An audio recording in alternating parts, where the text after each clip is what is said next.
in category 4-5, and currently leading in the Omnium with 34 Omnium points from California University out of San Luis Obispo, Maxwell Dubois. Let's go, Max. All right, Maxwell, come on up with 34 points, the leader. Oh, yeah. In second place with 30 Omnium points, Bernard James Uclari. Got Bernard. Go, Bernard. And rounded out the top three, Go Fast Racing with 28 Omnium points, Greg Hickman. Let's go, Greg. Greg. There are your top three category 4-5 men. The rest of the riders may roll to the line and join your leaders. Yeah. Say what's up, Next time there's going to be a sprint. If you hear a second bell, there's going to be a sprint. You hear a third bell, there's going to be a finish. Anyway, that's how that all works. Because you're kind of different lap races, so I don't know what I'm going to see you all ready to go. You're going to right on time. That's real gold out running. So whether win or lose, but how much fun you have. You guys are the largest race at this year's tournament with over 76 riders. I think so. Welcome, you guys. Have a great ride. I'm counting it down. 5, 4, 3, 2, 1, go! You're on your way. Hey, welcome back to A Faster Me. This is the Tour de Murrieta Stage 2, 29-mile circuit race. I think they cut us short this year. It used to be the 40-mile, the 38-mile, whatever. We used to do 9 laps, and this year we're only doing 7 laps. I think that kind of saved me a little bit, but you know, I don't know why they cut it short this year, but yeah, I'm pretty sure all the other years we did 9 laps of this circuit. So anyway, we're off to a good start here, kind of starting up near the front. Brutal wind that we had. It wasn't the worst, but yeah, it was very taxing. We got a wind coming off of the right side here. So definitely when you're on this strip, it's best to be on the left side. As you'll see later in the race, you know, I talked about it a little bit not yesterday, but in the last race on the crit race, that people are smarter now. There's a lot better tactics in our field, and you'll see later that we're making it difficult on people by hugging the left side, making sure that anyone passes, they have to pass on the right side that's in the wind. It's going to tax them a little more. So, yeah, so there's a brutal wind coming off the right. And when we make the turn up here, you know, obviously anytime there's wind, and you're doing a circuit, there's some pros and cons. So sometimes you're going to be into the wind or a side wind or crosswind, and then other times you're going to be in a tailwind. So this is the most technical turn right here. It's a little decreasing radius, off camber with a lot of dirt in the corner. There's some near misses here today, but not as bad as in the past with any crashes. No crashes that I saw, at least. But there are going to be, I don't know, at least 4 incidents where people get ran off the road or run off the road, some near crashes. But as far as I know, everyone stayed up in our race, and I didn't see any crashes. So, of course, had a lot of dirt on it too. You see all this sand over here, and you know, it's just makes it a little hard to get the right angles that you want. Same thing here. We're going to get a lot more tactical later and just be on this left side, hug the left side here like we're doing now. And this is still like a little bit of a head crosswind here coming off the right side. And then when we turn right on the next street, then it's just a direct, you know, headwind. It's pretty brutal too. It slows you down a lot. And not to mention the headwind, and you're going up kind of the longest hill. It's not like it's a big steep hill or anything. It's only about 4 or 5%. But this is pretty much the only long hill, and it's dead into a headwind. So that's Greg from Go Fast in front of me here. Greg started this in 3rd place. You know, it didn't seem like this is his type of race. So he kind of fell back in the standings, obviously, if he's not up front in this race. But, yeah, it's a good job just entering the day in 3rd place, which means obviously he had a good crit.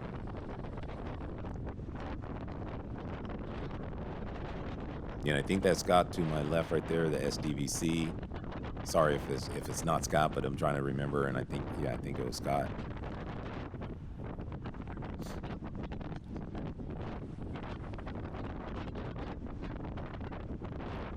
So here we're stretched out pretty good.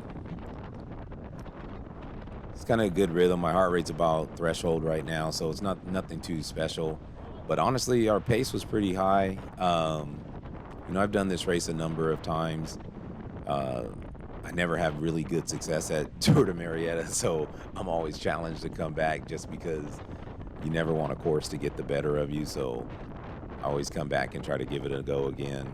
Hopefully one day I'll come in good shape and good health and, just be able to compete a little better. But yeah, our pace was pretty hot.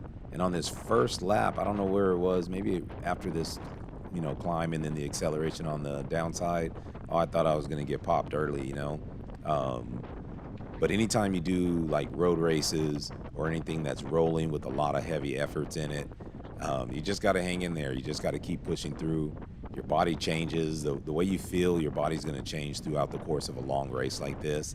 When you have crit races, they're so short that usually, you kind of feel the same most of the time throughout the race. You get a good warm up and you just feel good. But anytime you're doing road races or, something that's a little bit longer, your body is going to feel different throughout the race. You may start off feeling good and then bonk. You may start off feeling a little tight and then your body loosens up and, you end up having a good race. So for me, it's a struggle, but, I was able to hang in there. So got the usual suspects around me as well.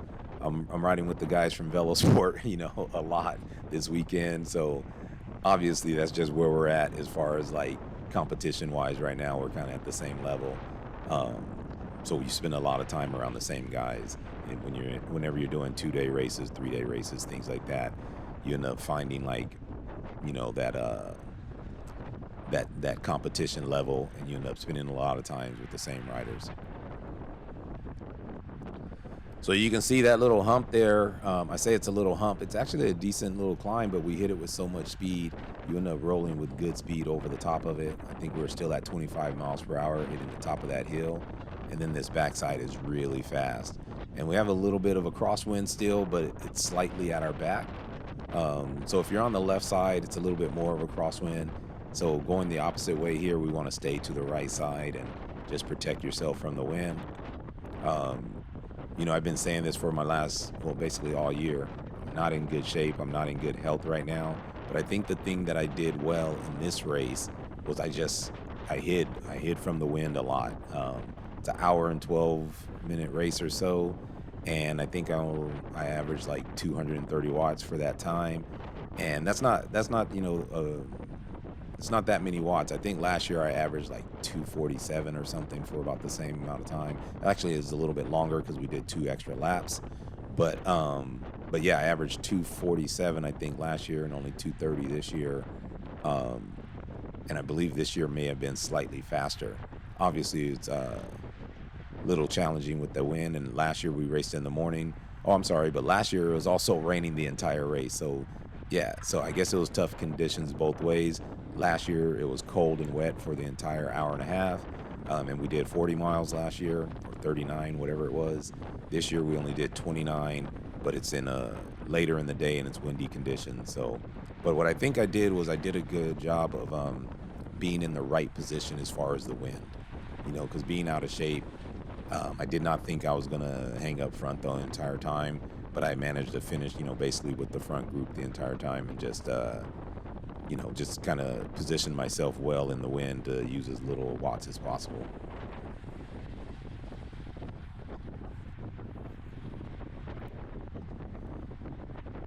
Like always in these lower categories where we're all at right now, cornering's not our strong points for most people. And as you can see, like it's always on the brakes coming in. And it's just that, like I said, everyone's better. I think people are faster, people are stronger, tactics are better, but at times we just don't take the right angle to carry speed through the corner, and then everyone ends up hitting brakes.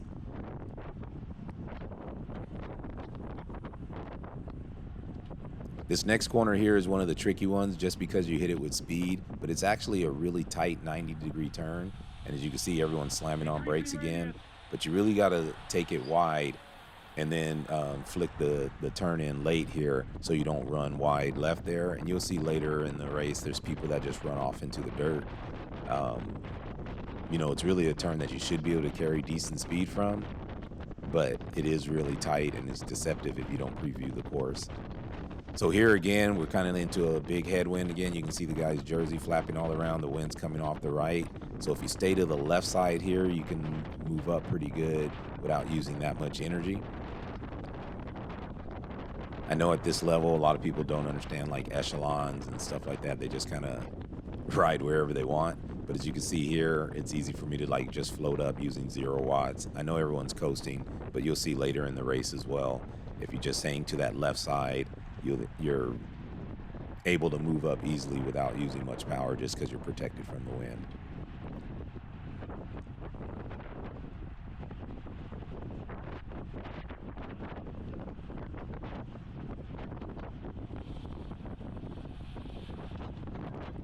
Here also later in the race, we'll all be on the left side of the road. I think everyone's just kind of feeling out the course right now.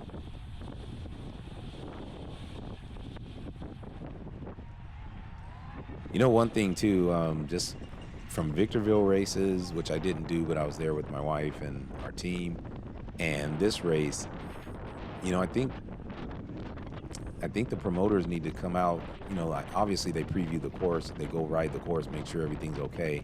But I think they just need a little squad with a couple people with brooms and just jump out and sweep some of these corners that have a lot of sand or any type of hazard in it.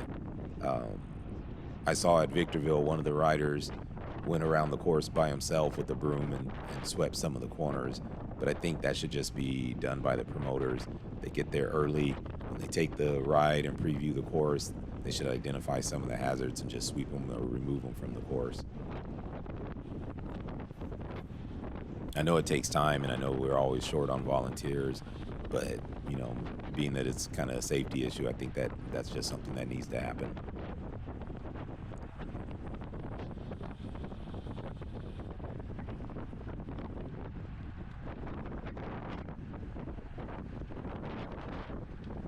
So you can see here the race is kind of settling in a little bit.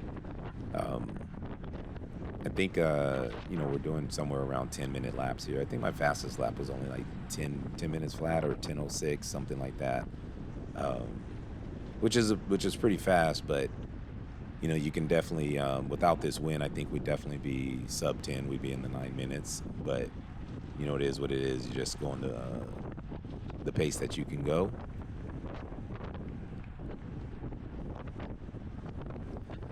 It'd be awesome if they ever get to repave this road too. This road was brutal on this side. You know, the front stretch was just really brutal. Like, you know, there's a couple times where I thought I had flatted.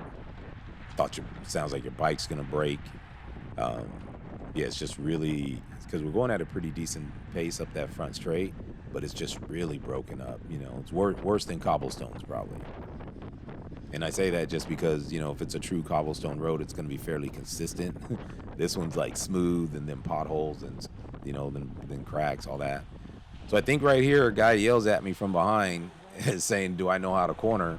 But yeah, I don't know what he expected me to do. If there's people on their brakes in front of you, I can't just keep carrying speed and, you know, run into the guys in front of me. So yeah, if everyone in front of you hits your brakes, you're going to have to brake.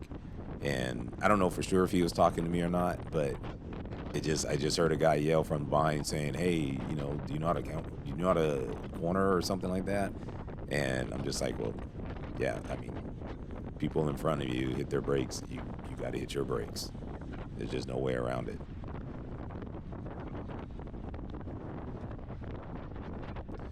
So here, going into the headwind, it's slightly coming off the left here. It's a headwind, slight left. So on this side, you know, for the most part, I want it to be on the right side of the course here. And, I'm sorry, right side of the group, just to get a little bit more wind protection. And it's kind of two-part, because here I want to be on the right side, but up at the top when we make the right-hand turn, I'd actually want to be slightly left, only because it bottlenecks. And there's a pretty big hole on the inside of the right turn.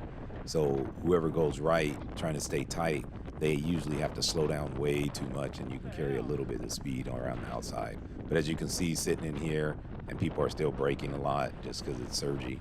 But you can see when I sit on this side, you end up doing like a lot less watts over here, not exposed to the wind. You're pretty protected.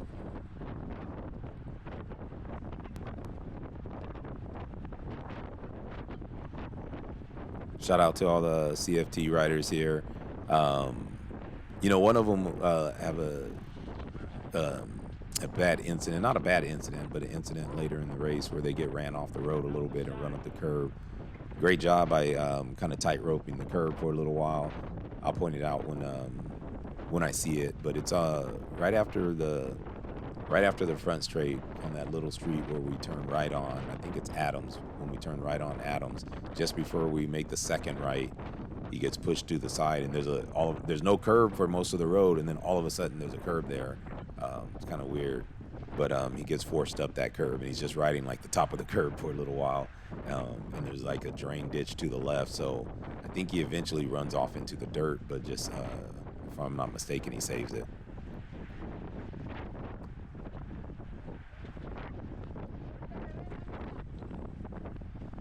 So that little climb there, it's not that steep, but after you do it a bunch of times, and at race pace, it gets pretty taxing as well. And I just kind of figured that half the course, there's you got to put a decent effort in, and then there's another half the course that's just super easy and it's not much effort. So up to this point here, once you come off of this climb, this little kicker right here, that's pretty much from the start finish line to here is pretty much a decent effort that you have to put in, just because the road is so beat up after the start finish. Then there's kind of rolling hills all the way up to about that little kicker there, and then from the rest of this down is pretty chill, and you get a lot of recovery here. We're going at a good pace, but a lot of it's downhill now. You got this little roller right here, but like I said, we hit it at over 30 miles per hour all the time. So even though you put a little watts in, when you get to the top, you're still doing 20 plus miles per hour, so it doesn't slow you down as much as it could. So yeah, I was just telling the CFT rider right there, that I was on his right side, and I told him he's in a good pocket right there, because I just thought he wanted to move to the right, but I don't think he needs to. He's in a perfect spot. As you can see, he's freewheeling now, and he's in a great spot for the draft.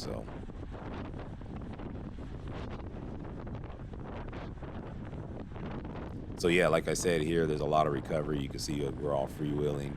So after you hit that little kicker on that last right-hand turn there, that's like the last effort for the rest of the lap for the most part. Yeah, there's a little bit of rolling hills and stuff, but they're just like 5-second efforts or so. And you get a lot of recovery here leading back up to the start-finish line.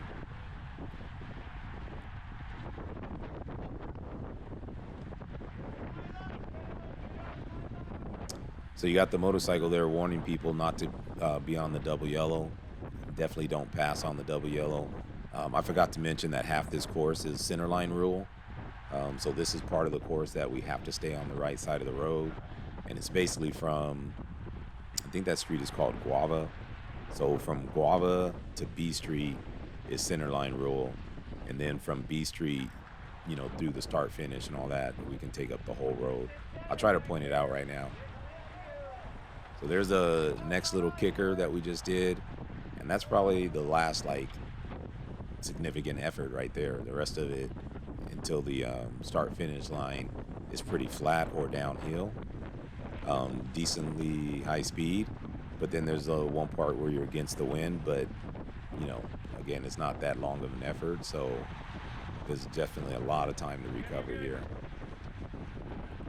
There's Oliver shooting up the right side from Cal Poly. Got Lance to my left right there, 555.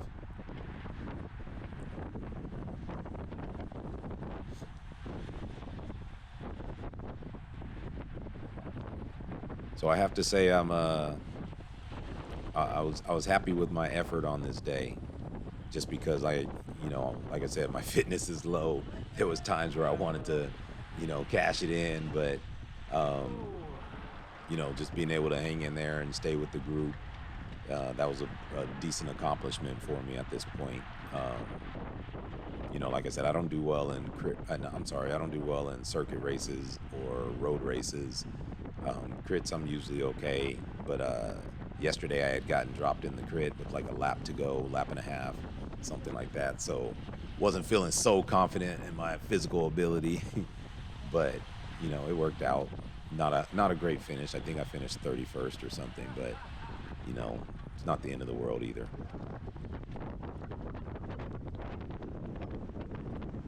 So here again, this is the other part where I'm saying like this is the last kind of effort, and it's usually because that little slowdown there and then an acceleration, and again the wind coming off the right side now, so you want to be to the left on this part.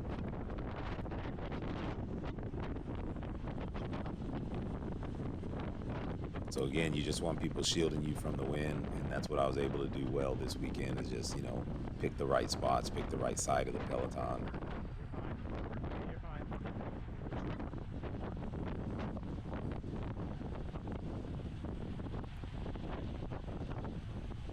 This road is wide and we can take the whole the whole road here.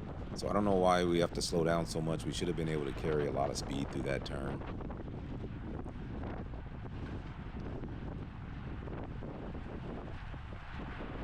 And it's the same here coming to the final corner. We should be able to carry a lot of speed here as well, just because we can take up the entire road. We could take up the entire road once we turn right as well.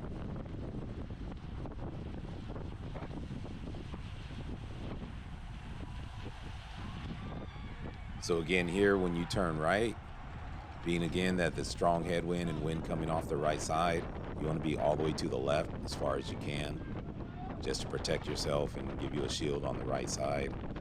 As you can see, the guys up front are smart. That's why they're hugging the left side. They don't want anyone to be able to pass them, or at least not get a free pass. Unfortunately, I end up being on the right side and exposed to the wind, so I have to put in a little harder effort. But yeah, here you want to be as far left as possible.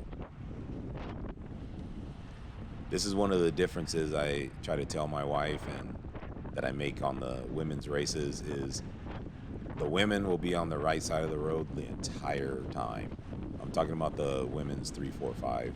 I don't have anybody with a camera on the women's pro races to see what they do, but on the women's 3, 4, 5, they will be on the right side the entire time, not only fighting the wind, but letting their competitors get a break from the wind by being able to pass them on the left. And you see, we try to hug the left until the road turns and we need to move right. But other than that, we're gonna hug the left and make people pass us on the right side.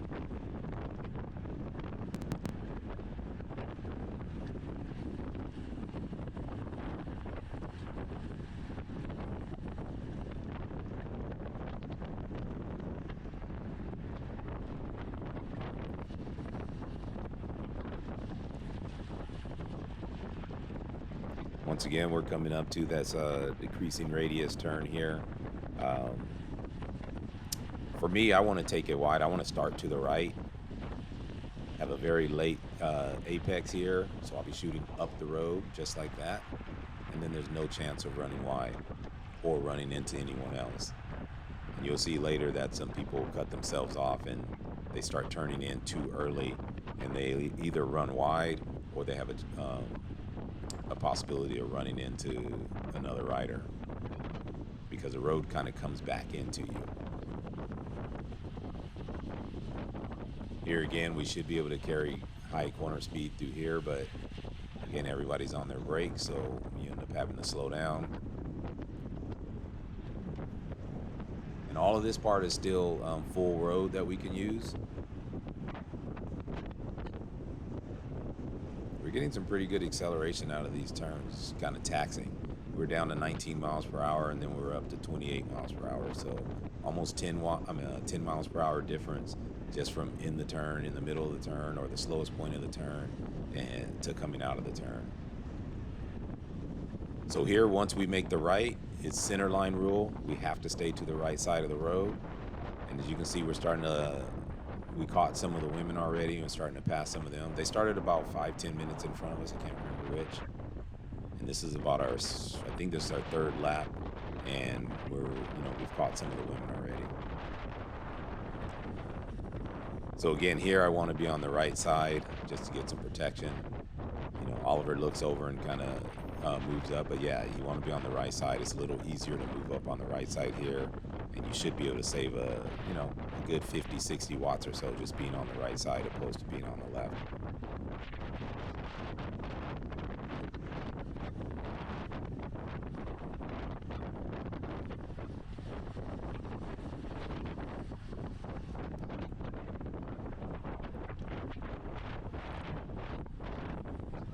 It's another part of the road that's pretty beat up, and it's not really bad in the center here. Like, yeah, it's some bumps and stuff. It's not really bad, but what I don't like is when you ride the right side over here, there's no shoulder to the road, and it's not consistent. So at one point you can just be riding straight and you're on asphalt, and then the road is just gone in front of you with no warning. So you can easily like fall off the edge of the road. This whole course is kind of like that. There's different spots where you can just kind of fall off the edge, and it caused a lot of people to have some scary moments, because I think it's on this lap you'll see Greg gets pushed off, and we're doing about 33 miles per hour, and he gets pushed off into the sand. And luckily, I think luckily we've had the sand is kind of packed in, so it was kind of like hard pan, because if there was any softness or movement to that sand, yeah, he definitely would have wiped out at about 30 miles per hour.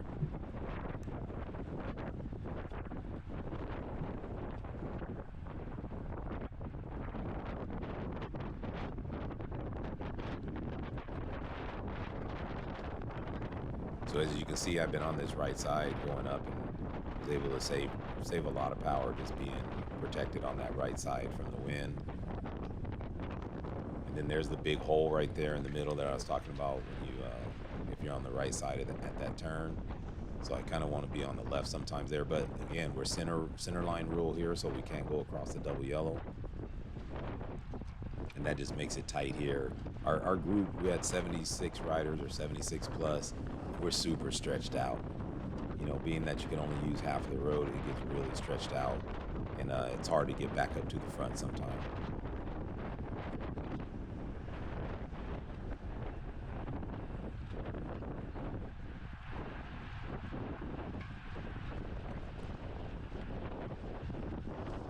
Again, we're able to carry good speed coming up this hill here.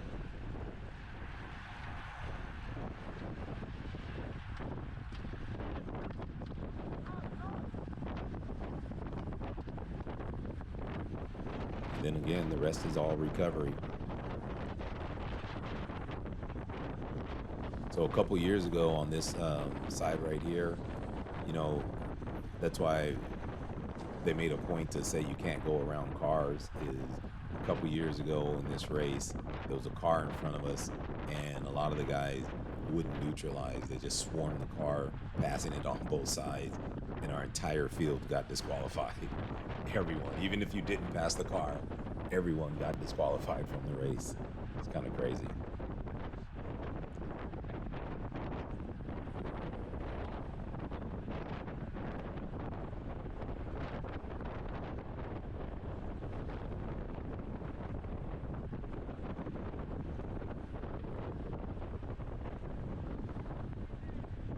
This is a good circuit, though. Overall, I like the circuit. I like the layout of it, and just kind of like the rolling hills and the scenery. Just obviously, we wish it was a little better pavement. But other than that, I like the rollout, the layout. Here's my teammate Ashley Baker right here to the right. I thought she would do a lot better in this race, but she kind of did an effort early and just kind of got cracked a little bit. But I thought she would do better just because of the climbing, and she loves the climb. She's a really fast climber, but I think honestly it needs to be more climbing for her, because it's really actually a fast race, and with the wind, that doesn't fit her light frame. But yeah, if this was steeper and had more climbing, she'd be killing it out there.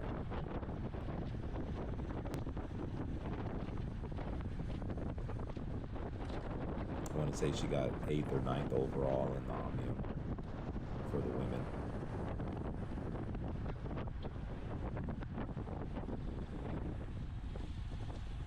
right, so here's the point right here on B Street, and now we can use the entire road again. So my man right here in the black shorts with the red and white, I believe he's a younger guy, very, very strong guy. The only, I don't know if it's a criticism or not, hopefully you don't take it the wrong way, but he's very aggressive sometimes, and I think that's just something to kind of be aware of, is be aware of your surroundings a little bit more, and sometimes sometimes the aggression's not needed. I don't want to pick on you or anything like that, but I might point out some things a little later, especially in that turn one. He kind of shot up the inside. Maybe it's this lap, I can't remember, but kind of shot up the inside. Had a near crash there, so not with me, but with a different rider. But I think sometimes there's a couple spots throughout the race where you may be slightly too aggressive, and I talked about this in some of my other races. It's good to be aggressive. It's good to be assertive when you need to be. But sometimes, back here, 30th, 40th position, you usually do not need to be aggressive. It's just not, risk versus reward is just not there. Because you can't win from back here. And if you're so aggressive that causes an incident, no one benefits from it.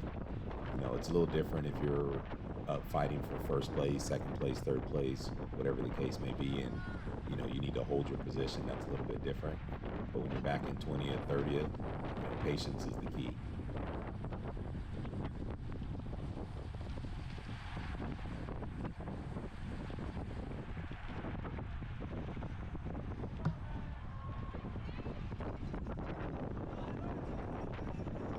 So again, once here, coming off that final corner, you want to be on the left side, just like I am here. It gives you the best chance to save some energy. You see those cones there as we pass the start finish. That's one of the reasons why in the P123 race and the 2-3 race that you had multiple crashes there, because those guys know you want to hug that left side. Just unfortunately, you run out of room sometime. And we've had multiple riders hit those cones and then cause a little pile up. But as you can see here, I'm going forward, or was going forward, and I wasn't putting in too many watts or anything like that. It's just easier on this side because you're protected from the wind. As you can see, I was passing Lance right there with only using 140 watts, and Lance looked like he was pedaling pretty fast, so he was probably doing more watts than what I'm doing. Same here. I'm freewheeling sometimes. And if you look to the right, the guys on the right are constantly pedaling. And all the passing is happening on the left, and that's because we're protected by the wind. It's not because we're putting in a hard effort or anything.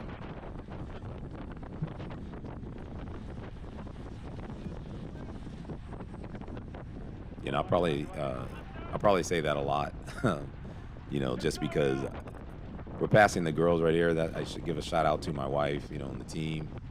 So this is pretty much the girls' field, other than I think there's 4 in cycle mommies off the front. I'll give you room. Just wait till my turn. All right.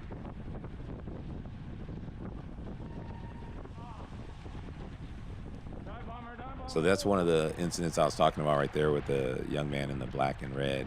So he runs into the dirt a little bit there, just being a little bit too assertive, a little bit too aggressive, and almost runs into the back of the other rider. And he gets stuck at a spot where he's at a decent lean angle in the dirt and cross-wheeled with the rider in front of him. So, it's just, like I said, I'm not trying to criticize you. It's just something to be careful for and to look out for. And you got to calculate, is it worth the risk for me to shoot in there right there? Or can I be a little patient and move up, a second later? And again, you're a very strong rider, so I'm not knocking you. I'm just pointing out that there might be some, you just got to pick and choose, when to be aggressive and when not to be.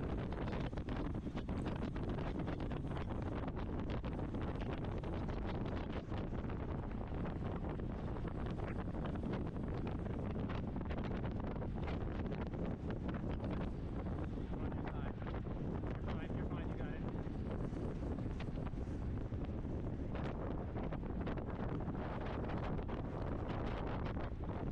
I think that's my man Tyler again right there from Velosport. I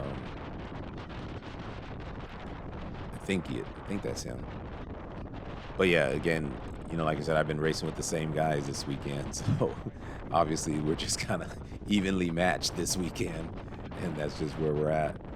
But I envy those guys because they're a lot smaller. Obviously, I don't know their power numbers or anything, but I would assume that when they accelerate, they're probably closer to their max than we are, just by their body language.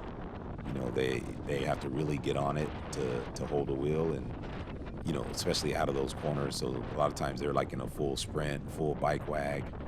And yeah, that's just, I wish I had that energy still. Wish I had that youthful energy, the high testosterone, all that. Cause yeah, they really get after it.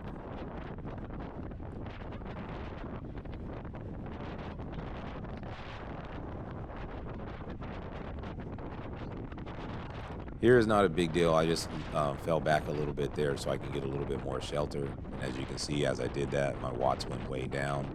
Yeah, like I said, it doesn't seem like a big deal, but it does. Where you position yourself really matters. And like I said, we're into a headwind here. So I'm on the left side, which is the wrong side. And you can see the more I move to the left, the more watts I have to do. Not doing a lot right now, but if I was on the right side, just be a slightly easier effort.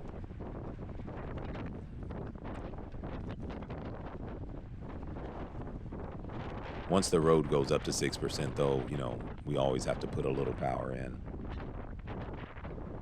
And that's another good point, because a lot of people, especially when you're rotating or taking turns pulling with someone, a lot of people do not want to pull up the hill. But honestly, sometimes it's to your advantage to pull up the hill and get a draft on the downhill, because the draft is magnified on the downhill, and you can do a lot less effort. And when you're on the uphill, both people have to do a fairly equal effort. So as far as like what type of work and what type of benefit you're getting, you get sometimes more of a benefit in the draft on a downhill, because the wind is what you're fighting at that point, and the wind you're being protected from. But when you're going uphill, both people still have to put an effort in. You still get a draft effect, but you have to be going over a certain miles per hour uphill to get a good effect or a good benefit from the draft. So in theory, if you pull uphill, both you guys are pulling uphill. And if you are in the draft on the flats or the downhill, the person up front is actually putting in power, and you're getting a free speed. So sometimes it's better to actually pull up the hill and be in the draft on the downhill. But most people don't think of it that way. They think they're just giving an effort up the hill, and they're somehow losing out. But that person behind them also has to give an effort up the hill as well.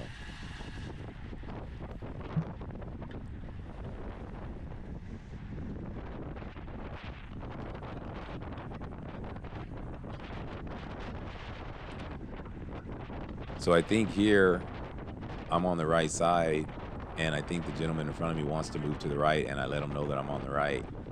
And then you see up front, Greg just got pushed off. He's in the dirt. And I started saying, oh, no. And I think the guy to the left of me thought I was talking about him. But I was like, no, I'm talking about Greg up there. Like, he's lucky that sand is hard, because we were doing 30 miles per hour at the time. And if he falls into that sand and if it catches his front wheel, like, yeah, he could have taken all of us out. But, Greg said somebody kind of bumped him over to the right, and he had to come off. But yeah, luckily, like I said, that sand is kind of hard packed, and he was able to just, basically almost right at the same speed and then jump back in.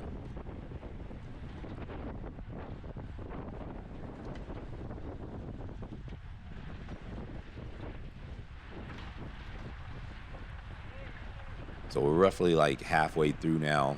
I think this is like our fifth lap or so, fourth or fifth lap. So we probably got about, 2 more laps to go, 3 laps to go. There's a breakaway off the front as well. So there's like a 4-man break off the front that we're kind of trying to trace down.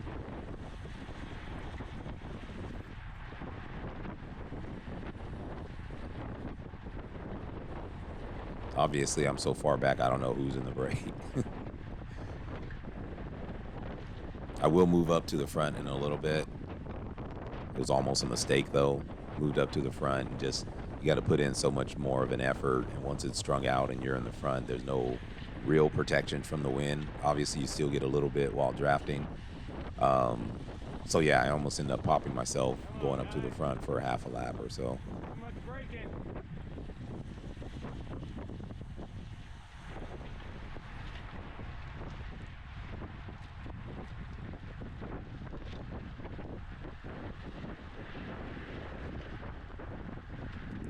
So I'm really recovered here, down to 165 beats per minute. That's probably as low as you'll ever see my heart in a race, you know. Most of you guys know that I coach a number of people, a number of racers, and often a lot of people tell me, why can't we use heart rate only to train, which obviously you can. I do not. You know, I coach people that use power, heart rate, and cadence, kind of those three things combined. But as you can see, my heart rate was down to 165, and then it was creeping up while I was coasting. And that's one of the reasons why you don't use heart rate, is heart rate's not accurate, it's delayed, and it's not a true measure of the effort you're doing. Heart rate is kind of a reactor. It reacts to different stimulants, and that stimulant can be sugar, sleep, stress, medication, effort, temperature. It can be a lot of different things. It can be if you're sick or not. Believe it or not, if you have to use the bathroom, your heart rate goes up. It's a lot of things affect your heart rate, and they're not all effort related. Some of them are just mental. Like I said, it could be medication. It could be a whole bunch of things to affect your heart rate, including just the temperature of the day. So doing your heart beating at 160 beats today is not the same as your heart beating at 160 beats tomorrow. You may think it is if that's all you have to measure it by, but when you combine it with power, cadence, things like that, or blood test, which I can't do, I don't have a lab or anything like that, nor would I know how to do it. But when you combine heart rate with other metrics, then you can get a more accurate reading of what your effort levels are and what your stress levels are, what your stimulants are. So.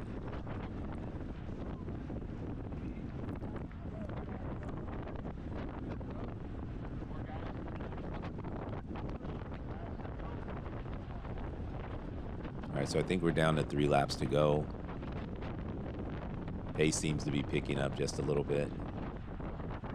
Not really the pace, but I think like the urgency seems to be picking up just a little bit. And again, we have a breakaway off front. We're trying to run those guys down.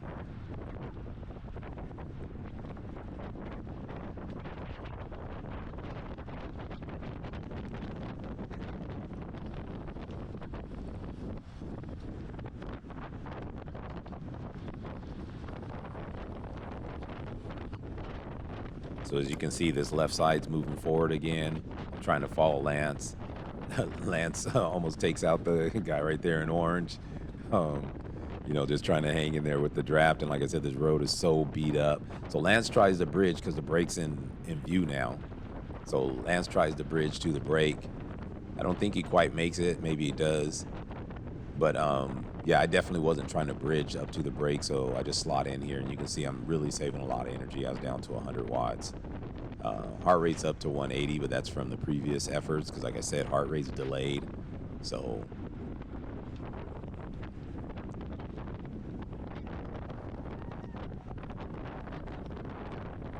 here we're stretched out and get to carry a little bit more speed through this turn. Don't have to slow down as much. And then you can hear like a big crash right there. I don't know if somebody clipped their peg or just tried to shift. So, Maxwell and I have a little chuckle over it, but it sounded nasty. So I don't know if they clipped their peg on the ground or if they tried to shift and sprint at the same time.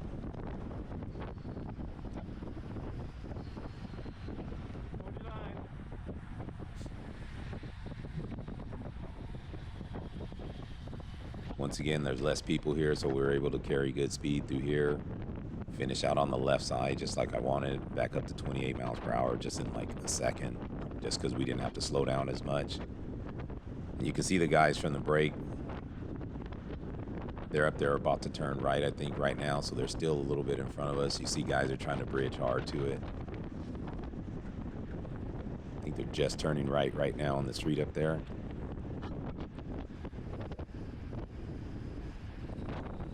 Again, we're not as congested here, so we're able to carry good speed through here.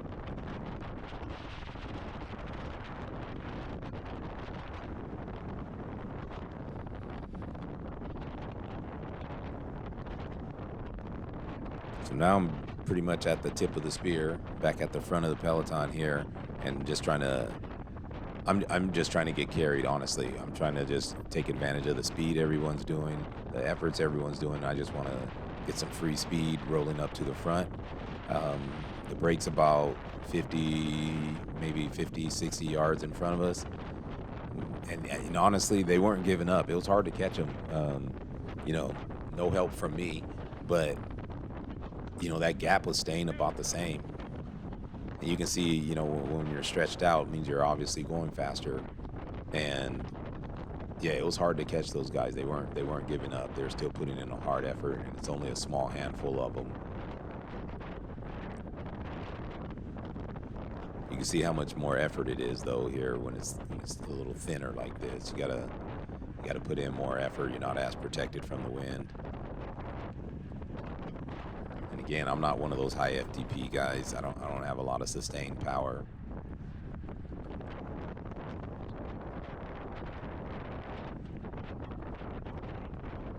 So for me, this little 300 watts is like pretty taxing.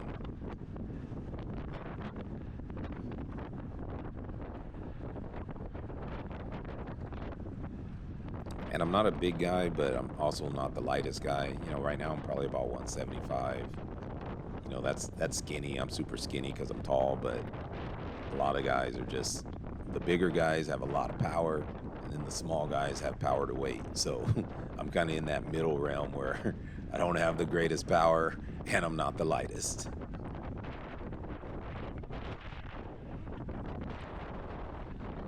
So we're pretty close now to running back that break. There's still a little bit out in front of us. Some of the guys have fallen off too because they've been putting in a hard effort, so some of the guys are getting cracked and coming back.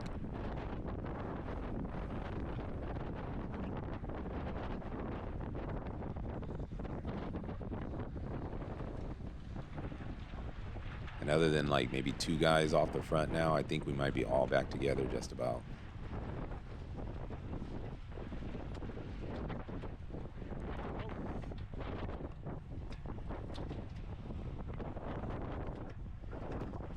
So unfortunately too, like this entire race, you know, we're in it a good 45 minutes into the race or whatever, and I haven't taken any nutrition. I have, you know, some calories in my bottle, some carbs in my bottle, but it's not enough really for these efforts. And I needed to take a goo or so, but you know, I was just never really in a good spot for me to completely take a goo. And I started bonking a little bit, and I can feel it. You know, I was kind of losing a little energy. My accelerations were getting lower. And it's stretched out right here. This is a spot where we usually get a good recovery, but as you can see how stretched out it is, this is why I almost blew up. You see my heart rate's now up to 185. I don't have too many more beats in me on this kind of effort, so the speed is really high, and it's just hard to catch right now, especially with no draft. It's hard to catch. So I started bonking a little bit. I'm up to 186. Thought it might have been the beginning of the end right here.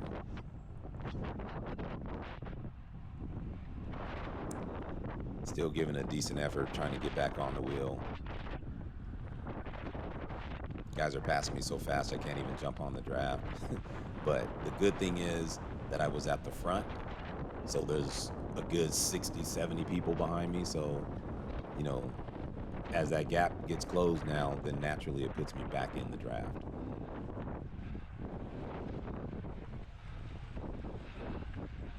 As you can see here, I have no acceleration.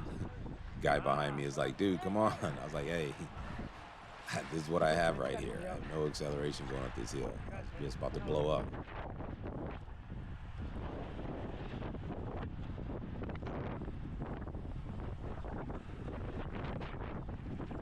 And like I said, that's the benefit of being at the front, is there's a lot of people that have to pass you before you fall off the back. 562 just gives Lance a little hand there.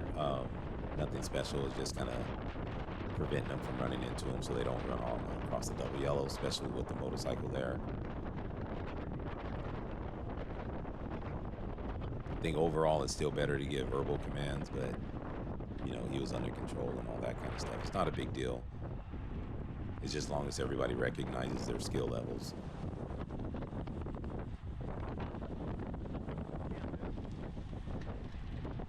So here I am, back with the boys again. Back hanging out with my my peers, I guess, because this is my competition level right here where I'm at.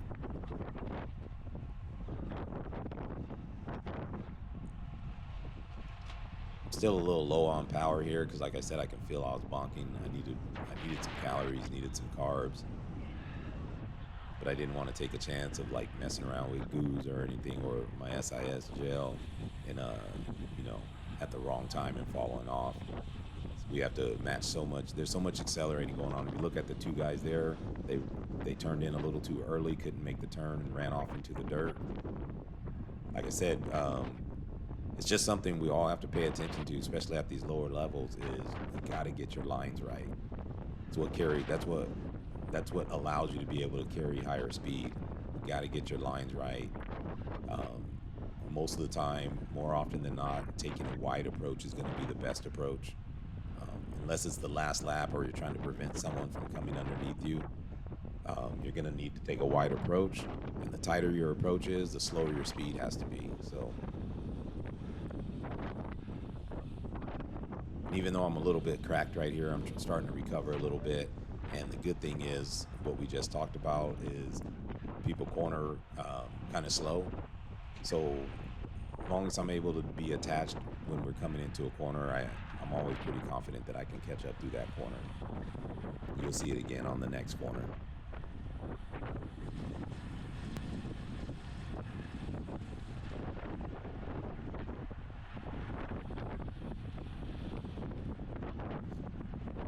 Also, I think the speed was pretty good for this 29 miles or whatever. I think I averaged, mid 24, 24.4, 24.5, 24.3. I don't remember exactly, but somewhere in that mid 24 range. And that's pretty good speed for this. It's close to the crit speed.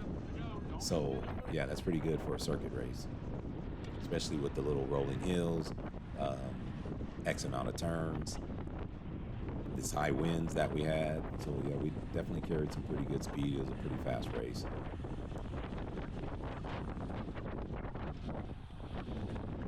As you can see, I'm just kind of definitely carrying a lot of speed here, just being protected from the wind again.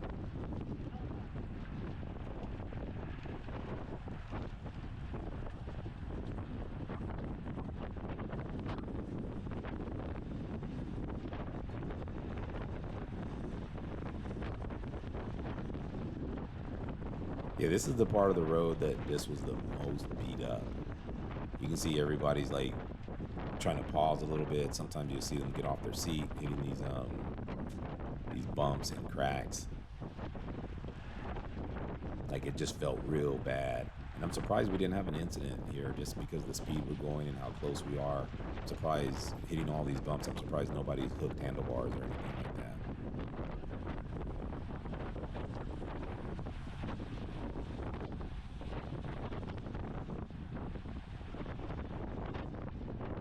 See, everybody wants to be on that left side, and I think they're running out of real estate a little bit.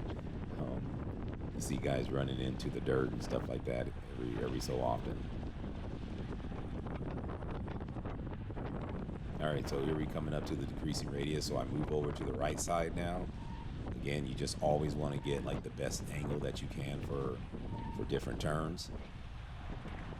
And as you can see, when I turn, I'm pointing up the road instead of across the road, and that's just from taking that wider angle in the late apex.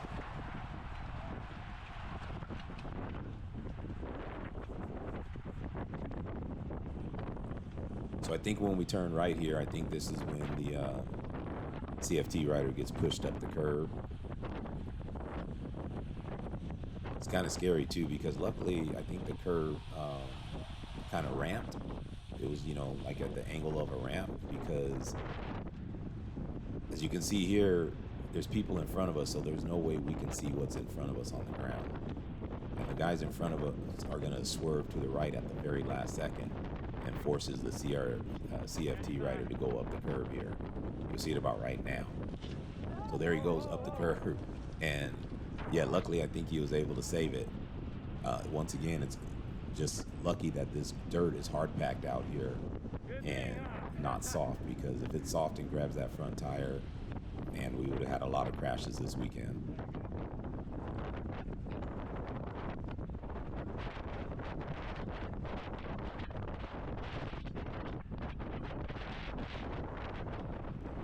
Yeah, you could tell I'm fading a little bit. It's hard for me to get good acceleration out of these corners.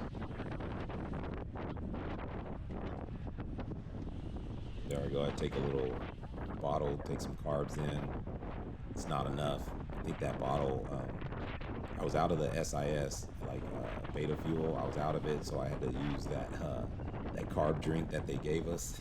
And I think it was only I don't know, maybe 50 grams of carbs. I think it was only 100 or 200 calories. So it definitely wasn't enough for the type of efforts that we're putting in.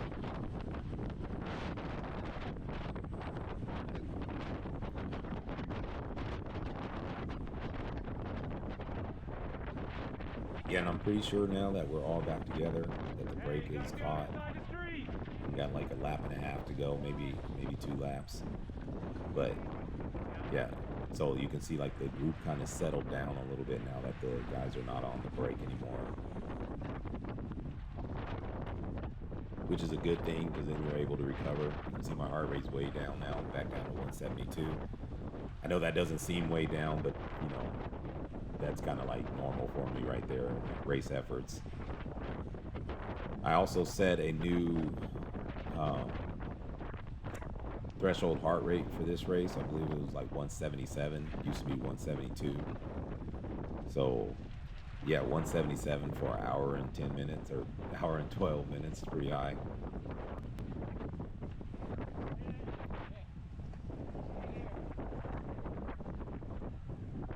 But again, I'm starting to bonk. I just have no power. I'm starting to fade here. Just, without the group even accelerating, I fell back a little bit.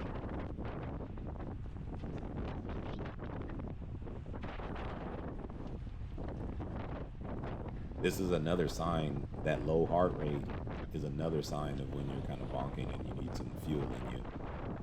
A lot of people think when you bonk, your heart rate just keeps going up, but it doesn't. It'll go down to a point because you actually can't put the power in. So it's not like you're going to just keep flooding your muscles with blood and oxygen. They don't need it when they can't perform. So your heart rate will actually start going down a little bit as well. There's a bunch of women coming out.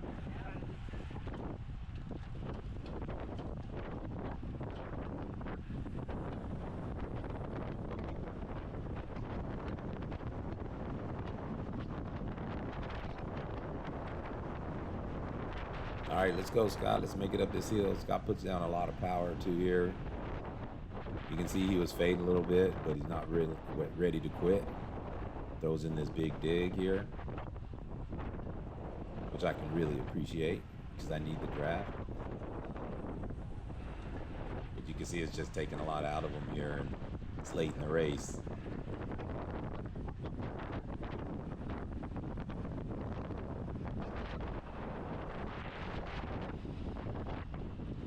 This back section is obviously a lot of fun, just being able to carry so much speed with such little efforts.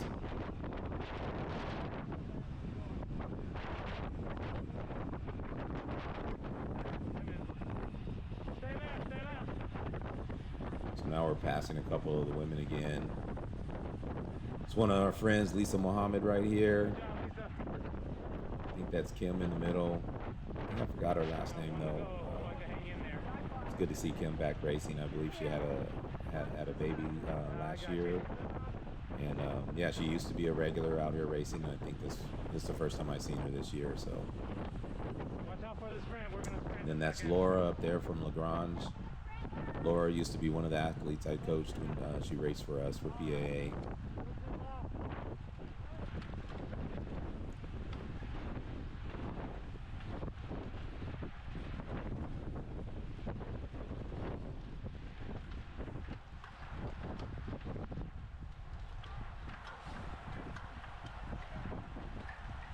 So yeah, I think this. I think we got one lap to go after this.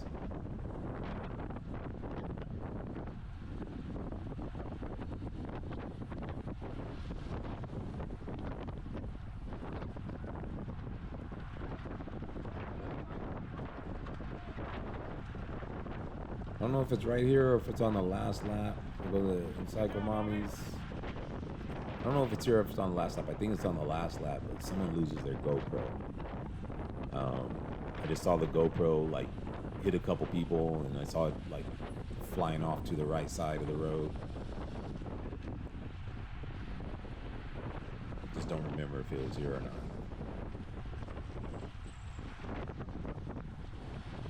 Yeah, I think it's on the next lap.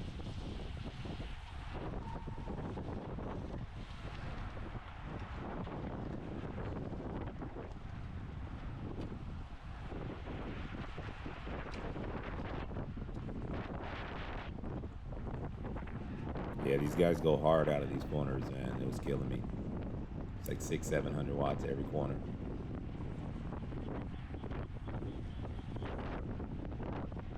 So again, I'm trying to carry a little speed on the outside here because I want to end up on the left on the next road. And because I want to take that wide approach, meaning that this turn is real sharp. Run it all the way out to the edge here. And it puts me in perfect position on the left-hand side here to be protected from the wind again.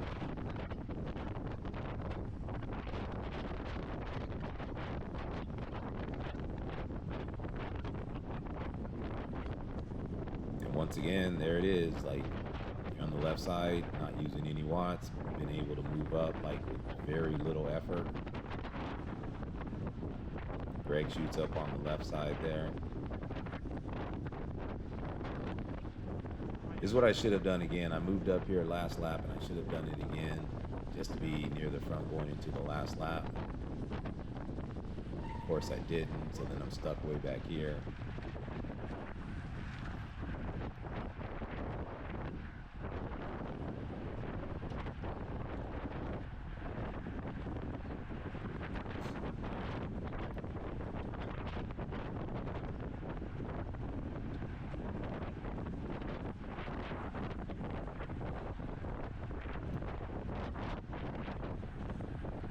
Yeah, so here we go, last corner, heading into the last lap. Like I said, the group's all together. You see people turning right, but we're really stretched out. So even though we're all together, we're just really far back. You know, it's pretty far back for to make up all these spots in one lap.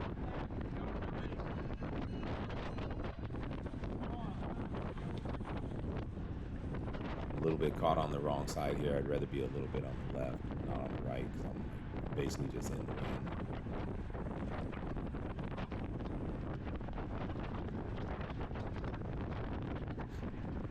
Now I get an opportunity to move to the left, make things a little bit easier.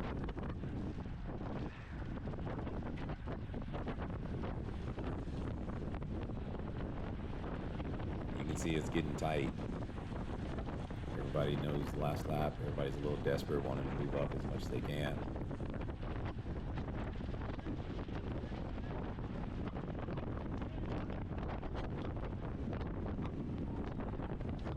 You see the guy in the blue turquoise or whatever gets pushed into the dirt again. Like I said, there was a lot of near misses, and we're just lucky that dirt is hard.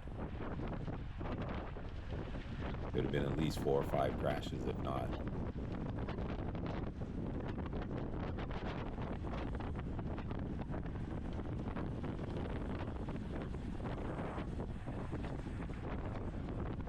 So again, moving up toward the left-hand turn, I want to move to the right side, just give myself a better angle, not get bogged down, not have to, you know, hit the brakes hard, just be able to carry a little bit of speed from the outside here. Tell my man from Bellasport that I'll give him room, just wait until I turn.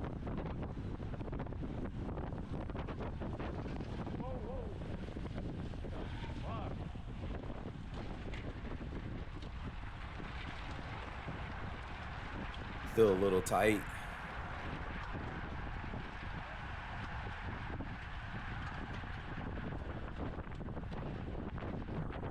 This is a pretty fast circuit race this year. You know, every time I look, we're approaching 30 miles per hour or going over 30 miles per hour, you know. They're gonna break anyway. I understand it's on downhills and stuff like that, but still, we were able to carry a lot of speed, you know, through this race. Here, I'm trying to carry some speed around the outside, make up a couple spots, just because I know that's one of the turns that everyone hits their brakes in. I was able to make up a couple spots there. My man in the yellow almost comes over on me in the gold. I told him just hold his position, and I told him go ahead. There's that curve again that you can easily forget about. Hit that curve and just it'll be lights out.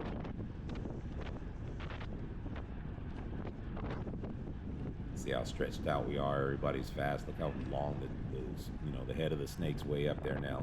How far we're stretched out. But like I said, it's a good effort on everyone because we're still together. You know, this is the front of the peloton here, basically. Not the front, like meaning that I'm in the front, but this is the group still attached. And it's just stretched out like this, just a long snake. And usually on circuit races like this, it'll definitely break up even more, where you'll have a bunch of smaller groups, but everybody's putting in hard effort staying together.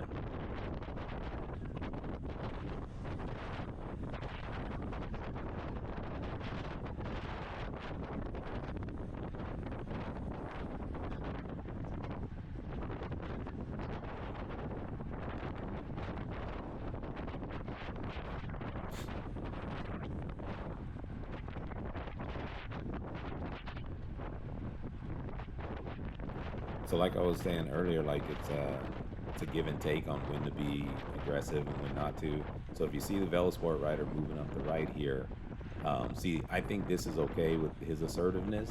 He doesn't do anything wrong or anything. He just almost gets squeezed out. But see, for here, I think it's risk versus reward is a little bit better. Like you'll see right here, like he almost gets ran off the road also. It's not a big deal or anything. I'm not saying there's an incident. I'm just saying it's the last lap. So yeah, it's more likely or more beneficial to take a little bit of a risk here because it's the last lap, opposed to the other young man that I was talking about earlier that was kind of taking risk earlier in the race and further down the peloton. So right now, yeah, moving up is what you want to do. You gotta move up. All of us need to be assertive at this point, and you should expect others to be assertive at this point. It's not a lot of opportunities left. So if you leave a door open, you should expect someone's going to step through that door. Don't be mad if you get cut off or anything like that because you're leaving the door open. This is it. This is the time that people are going to be assertive. People are going to be aggressive because they're looking for that high finish. And if there's an opportunity for them to move up, they're going to take that opportunity. So it's a kind of a two-way street. You have to protect the sides that you need to protect from, make it difficult for people to get around you. And for, you know, if you leave a door open, you have to expect someone's going to go in there. As you can see there, the young man on the orange bike, he makes it close, kind of cutting inside of Greg there. But you got to expect that now because, like I said, it's the last lap. And, you know, everyone's desperate to move up right now. Or at least everyone that wants to finish in a high place. They're desperate to move up.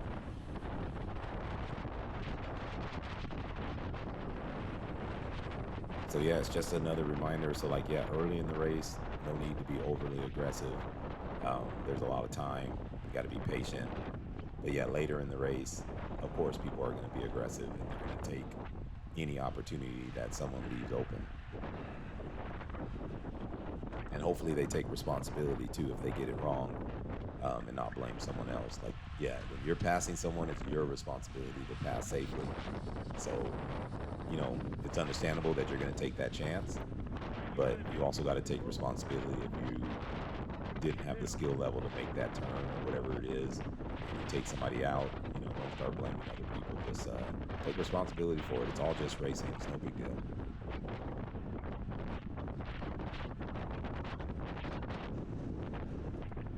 So here I try to give Greg a little encouragement, you know, tell him, hey, you know, you started in third position, let's go. Get up there, get as high finish as you can.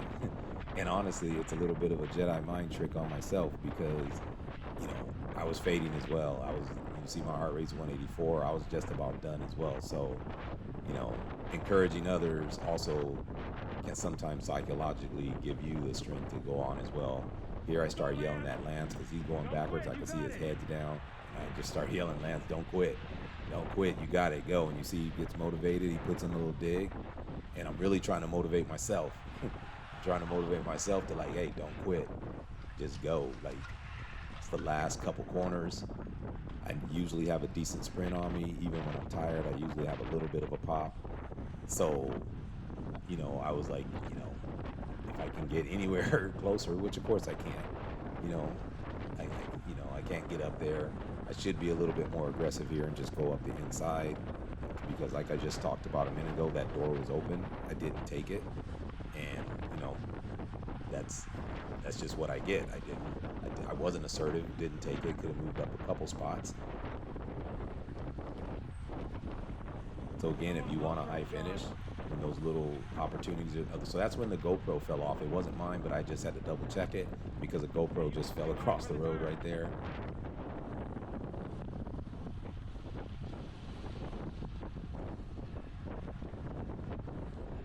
So as you can see, it's like super stretched out, but we are still all together.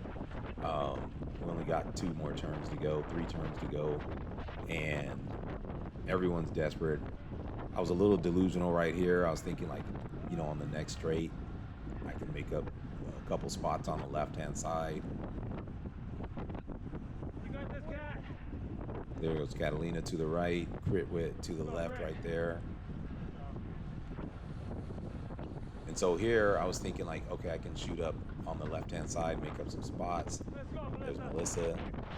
And unfortunately, the snake snapped and we're separated actually now. So there's a gap up there and I see the gap, but it's too big.